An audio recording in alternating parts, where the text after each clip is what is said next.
ሰላም ጤና ይስጥልኝ የተከበራችሁ ቤተሰቦች የሰዓቱን መረጃዎች እየቀርብ ያለው አንኳር ጉዳዮችን ላስቀድም። ህግ አያስፈልገኝም ሲሉ ፕሬዝዳንት ትራምፕ በዓለም ያላቸውን ወሰን የለሽ ስልጣን አስመልክቶ እጅግ አነጋጋሪ ንግግርን አድርጓል። ዓለም አቀፍ ተቋማትን ችላ ማለት የራሴ ሞራል ይበቃኛል ያሉት ፕሬዝዳንቱ በቬንዙዌላና በግሪንላንድ ጉዳዮች የያዙትን አቋም ምን ይመስላል? ዝርዝሩን የምትሰሙት ይሆናል። የአፍሪካ ቀንድ የዲፕሎማሲ ትኩሳት አይሏል። ቻይናና ኢትዮጵያ በጋራ ባወጡት አዲስ መግለጫ የቀጠናውን ፖለቲካ ሊቀይር የሚችል ትልቅ መልእክትን አስተላልፏል።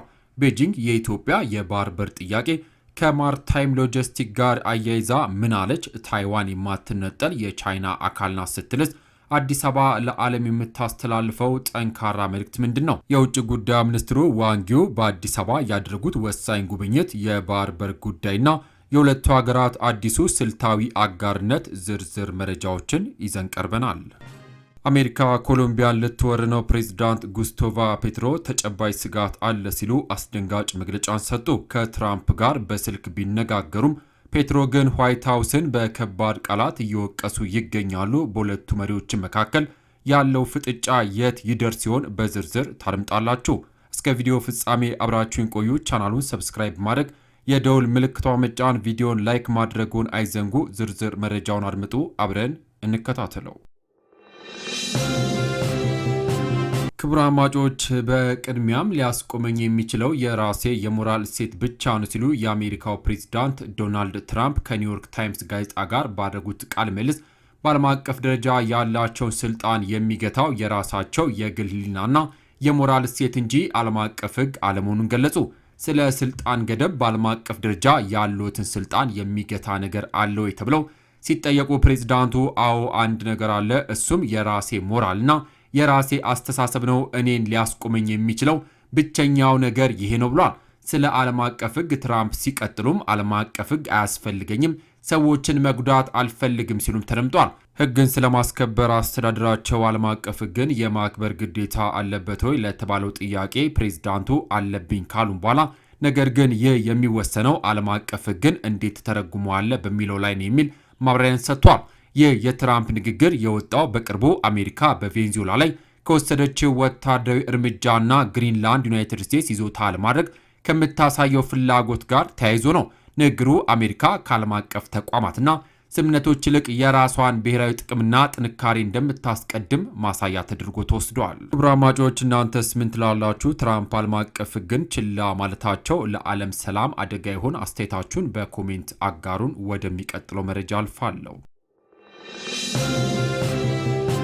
በሌላ ዜና የውጭ ጉዳይ ሚኒስትሯን ወደ ኢትዮጵያ የላከችው ቻይና የቀጠናው ሀገራት ሉዓላዊነትና የግዛት አንድነትን ባከበረ መልኩ የማርታይም ሎጂስቲክ ትስስራቸውን ለማጠናከር የሚያደርጉትን እንቅስቃሴ እንደምትደግፍ አስታወቀች።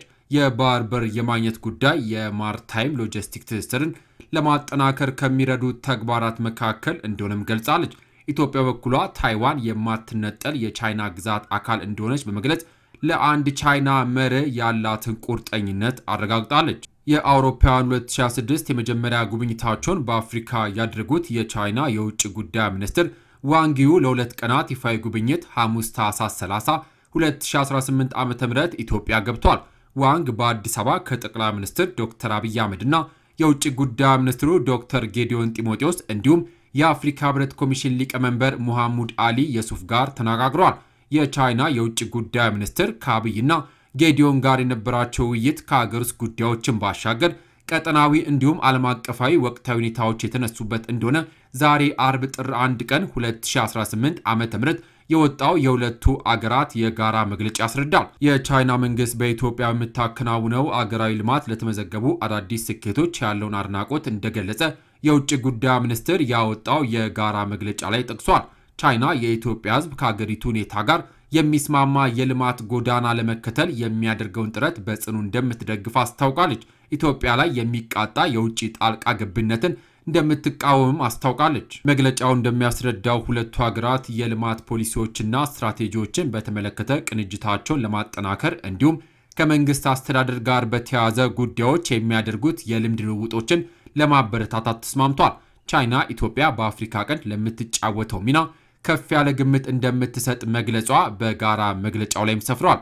ኢትዮጵያ በኩሏ በቻይና የሰላምና ልማት እቅድ በአፍሪካ ቀንድ አማካኝነት ለተመዘገቡ ውጤቶች ያላትን አድናቆትም ገልጻለች። ቻይና በዚሁ መግለጫዋ ላይ የኢትዮጵያ መንግስት ከቅርብ ዓመታት ወዲህ በአጽንኦት እያነሳ ያለውን የባህር በር ተጠቃሚነት ጉዳይ ከቀጠናዊ ትስስር ጋር አያይዛም ጠቅሳለች። የቀጠናው አገራት በተለያዩ መስኮች የግንኙነት ትብብርና የአፍሪካ ውህደትን ለማጠናከር የሚከናወኑ ተግባራትን እንደምታበረታታም አስታውቃለች።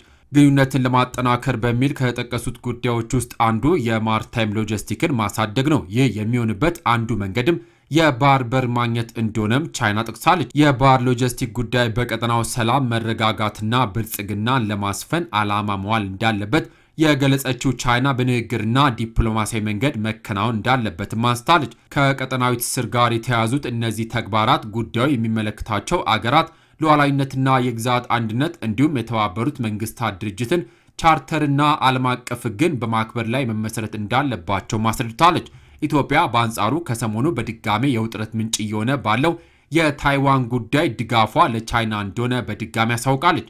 ቻይና ሉዓላዊ ሀገር እንደሆነች ያወጀችው ታይዋን የምትቆጥራት እንደ የራሷ ግዛት አካል አድርጋ ነው። ከሰሞኑም ቻይና በታይዋን አቅራቢያ ወታደራዊ ልምምድ እያደረገች መሆኑ ቤጂንግ በደሴቷ ግዛቷ ላይ ጦርነት ልትከፍት ትችላለች የሚል ስጋት በድጋሚ እንዲበረታ ምክንያት ሆኗል። ይህ ውጥረት ባየለበት የወጣው የዛሬ መግለጫ ላይ መንግስት ለአንድ ቻይና መሪ ያላትን ጽኑ ቁርጠኝነት በድጋሚ አረጋግጣለች። በዓለም ላይ አንድ ቻይና ብቻ መኖሯን፣ ታይዋን የማትነጠል የቻይና ግዛት አካል መሆኗን በመጥቀስ አቋሙን ያሳወቀው መንግስት ኢትዮጵያ ማንኛውንም የታይዋን ነጻነት እንቅስቃሴ በጽኑ ትቃወማለችም ብሏል። መግለጫው ኢትዮጵያ የቻይና መንግስት አገራዊ አንድነትን ለማምጣት የሚደረገውን ጥረት ሁሉ በጽኑ ትደግፋለች፣ እንዲሁም የተባበሩት መንግስታት ድርጅት ጠቅላላ ጉባኤ ውሳኔ 2758 ስልጣን በቁርጠኝነት ትከለክላለችም ይላል። ታይዋን የተመለከተው የግልጽና ጠንካራ አቋም የአፍሪካ ህብረት ሊቀመንበርና የቻይና የውጭ ጉዳይ ሚኒስትር ከተገናኙ በኋላ በወጣው የጋራ መግለጫ ላይም በተመሳሳይ ተንጸባርቋል።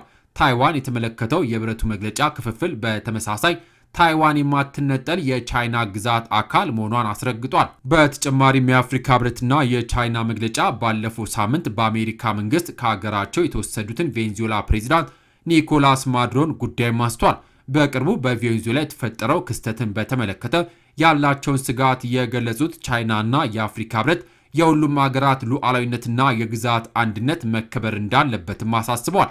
የተባበሩት መንግስታት ድርጅት ቻርተር መሰረታዊ መርሆችና ዓለም አቀፍ ህጎች መከበር አለባቸው የሚለውን አቋማቸውንም በመግለጫው ላይ አስፍረዋል። ኢትዮጵያና ቻይና በመግለጫቸው ላይ የቬኔዙዌላ ጉዳይ በግልጽ ባይጠቅሱም ሁለቱ አገራት በዓለም አቀፍ ግንኙነቶች ውስጥ ኃይልን መጠቀምን ወይም በኃይል ለመጠቀም መዛትን እንደሚቃወሙ አሳውቋል። በተጨማሪም ቻይናና ኢትዮጵያ በአዲሱ የአውሮፓውያኑ 2026 በውጭ ጉዳይ ሚኒስትሮቻቸው መካከል አዲስ የፖለቲካ ምክክር ለማካሄድ እንደተስማሙም መግለጫው ያስረዳል። ዘገባው የቢቢሲ ነው። የኮሎምቢያው ፕሬዝዳንት ጉስታቮ ፔትሮ በአሁኑ ጊዜ አሜሪካ በሀገራቸው ላይ ወታደራዊ እርምጃ እንደምትወስድ የሚያመላክት ተጨባጭ ስጋት አለ ብለው እንደሚያምኑ ለቢቢሲ ተናገሩ። ፔትሮ ይህን ያሉት ትራምፕ ኮሎምቢያ ላይ ወታደራዊ እርምጃ ለመውሰድ ከዛቱ በኋላ ሲሆን ዩናይትድ ስቴትስ ሌሎች አገራትን እንደ አሜሪካ ግዛት አካል አድርጋ ትመለከታለችም ብሏል። ፕሬዝዳንቱ አሜሪካ ዓለም ላይ ተጽዕኖ ከመፍጠር ከዓለም ወደ የመነጠል አደጋ እያመራች ነው ሲሉ አስጠንቋል። የትራምፕ አስተዳደር በወንጀልና በህገወጥ መንገድ ወደ አሜሪካ የገቡ ስደተኞችን ለመቆጣጠር የሚያደርገውን ዘመቻ የሚያስፈጽሙትን የአሜሪካ የኢሚግሬሽንና የጉምሩክ ተቆጣጣሪ ኤጀንሲ መኮንኖችን እንደ የናዚ ብርጌዶች እየሰሩ ነው ሲሉም ከሷል። ቢቢሲ በፕሬዝዳንቱ ንግግር ዙሪያ ዋይት ሀውስን አስተያየት ቢጠይቅም ምላሽ አላገኘም። የአሜሪካው ፕሬዝዳንት ዶናልድ ትራምፕ በቬኔዙዌላ ላይ የተፈጸመውን ጥቃትና የኒኮላስ ማዱሮን በቁጥጥር ስር መዋል ተከትሎ ኮሎምቢያን ኢላማ ያደረገ ወታደራዊ ዘመቻ ጥሩ ይመስላል ማለታቸውም ይታወቃል። ትራምፕ በተደጋጋሚ ፕሬዝዳንት ፔትሮ እንዲጠነቀቅ ቢናገሩም ፕሬዝዳንቱ ግን ይህንን ዛቻ አዘል አስተያየት አጥብቀው አውግዘዋል። ትራምፕና ፔትሮ ረቡዕ ምሽት በስልክ ከተነጋገሩም በኋላ ትራምፕ የኮሎምቢያ አቻቸውን በዋይት ሀውስ በቅርብ ጊዜ ውስጥ እንደሚያገኙ ገልጿል። ትራምፕ ከስልክ ውይይቱ በኋላ ረቡዕ ዕለት በትሩዝ ሶሻል ማህበራዊ ድረገጻቸው ላይ ባሰፈሩ ጽሑፍ ከፔትሮ ጋር ያደረጉትን ውይይት ታላቅ ክብር ሲሉም አሞካሽቶታል። በወቅቱ አንድ የኮሎምቢያ ባለስልጣን ውይይቱ ከሁለቱ ወገኖች ዘንድ የ180 ዲግሪ ለውጥ የታየበት ነው ብሎ ነበር። ነገር ግን ሐሙስ ዕለት ፔትሮ ለቢቢሲ በሰጡት ቃለ ምልልስ ላይ የነበራቸው የንግግር ቃናና ግንኙነት ምንም ያህል እንዳልተሻሻለ ጠቁሟል። ፕሬዝዳንቱ ፔትሮ ከትራምፕ ጋር የነበራቸው የስልክ ውይይት 1 ሰዓት ያህል እንደፈጀ ለቢሲ ተናግረው አብዛኛው ጊዜ የወሰደው እኔን የሚመለከት ጉዳይ ነው ብሏል። ፕሬዚዳንት ትራምፕ በኮሎምቢያ ስላለ የአደንዛዥ ዝውውርና አገሪቱ ስለ ቬንዙዌላና በላቲን አሜሪካ ዩናይትድ ስቴትስን በሚመለከት ምን እየተካሄደ እንደሆነ አትኩረው መነጋገራቸውንም አብራርተዋል። ኢትዮጵያ አባል የሆነችበት የብሪክስ ሀገራት የባህር ኃይል በቻይና መሪነት በደቡብ አፍሪካ የሚያደርጉትን የባህር ኃይል ወታደራዊ ልምምድ ዛሬ ጀምራሉ። የዊል ፎርስ ፒስ 2026 በአዲሱ የአውሮፓውያኑ ዓመት የሰላም ፍላጎትን ለማሳየት በሚል የተሰየመው ወታደራዊ ልምምድ የብሪክስ አባል ሀገራት ባህር ኃይሎች የሚሳተፉበት ነው። በኬፕ ታውን በሚካሄደው የባህር ኃይል ልምምድ ላይ ኢትዮጵያን ጨምሮ ሌሎች የብሪክስ አባል ሀገራት እንደሚሳተፉም እየተነገረ ነው። የአስተናጋጇ ደቡብ አፍሪካ ብሔራዊ መከላከያ ኃይል እንዳስታወቀው በቻይና መሪነት የሚደረገው ይህ ወታደራዊ ልምምድ ለ7 ቀናት የሚቆይም ሲሆን ብራዚል፣ ሩሲያ፣ ህንድ፣ ግብፅ፣ ኢራን፣ ሳውዲ አረቢያ፣ የተባበሩት አረብ ኤሚሬት እና ኢንዶኔዥያ ተሳታፊ ይሆናሉ። የባህር ላይ ልምምዱ ዓለም አቀፍ ትኩረትን የሳበም ሲሆን ደቡብ አፍሪካ ከአሜሪካ ተቀናቃኝ አገራት ጋር ግንኙነቷን እያጠናከረች መሆኑ ከዋሽንግተን ጋር ያላትን መሻከር የበለጠ ሊያበላሸው ይችላል ተብሏል። ለልምምዱ የቻይናና የኢራን የጦር መርከቦች ወደ ደቡብ አፍሪካ የባህር ኃይል የጦር ሰፈር የደረሱም ሲሆን የሩሲያ የጦር መርከቦችም እንደሚኖሩ ተነግሯል። የባህር ኃይሎቹ ልምምድ የባህር ኃይል ደህንነት ላይ ያተኮረ ነው ስትል ደቡብ አፍሪካ አስታውቃለች። ይህ በእንዲህ እንዳለ የቻይናው የውጭ ጉዳይ ሚኒስትር ኢትዮጵያን ጨምሮ በተለያዩ የአፍሪካ ሀገራት ውስጥ ይፋዊ ጉብኝት እያደረጉ መሆናቸው ይታወቃል። አድማጮች ለሰዓቱ ብታደምጡት ብዬ በቬንዙዌላ ጉዳይ የወጡት መረጃዎች እነዚህን ይመስሉ ነበረ። ከሰዓታት በኋላ በሌሎች በአዳዲስ መረጃ እስከምንገናኝ በያልንበት የዓለም ዳርቻ ቸር እንቆይ።